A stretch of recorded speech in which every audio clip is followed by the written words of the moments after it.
Hey guys, welcome to Tutorial Guru. Today we'll be learning how to mute Instagram notifications permanently, and let's dive right in. Now, to mute Instagram notifications permanently, first we'll be required to go to the settings of our phone and not the Instagram app itself. Now let's proceed to the settings. Now before we proceed guys, do make sure to subscribe to my channel because it gives me a lot of support and motivation. And with that being said guys, on this interface, scroll down until you can find the apps over here just above the location. Tap on apps, and over here at the top of the screen tap on app management, and over here guys search for Instagram and tap on the Instagram. And over here guys, you can see the manage notifications option available for us at the top of the list.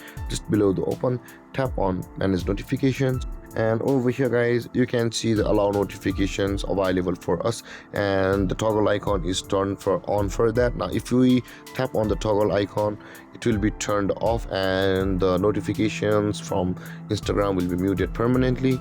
And there guys, this is how to mute Instagram notifications permanently. And if you have any confusions or questions regarding the topic, feel free to comment in the comment section below, and don't forget to like, subscribe and hit that bell icon for more videos. Thank you for watching guys. Peace.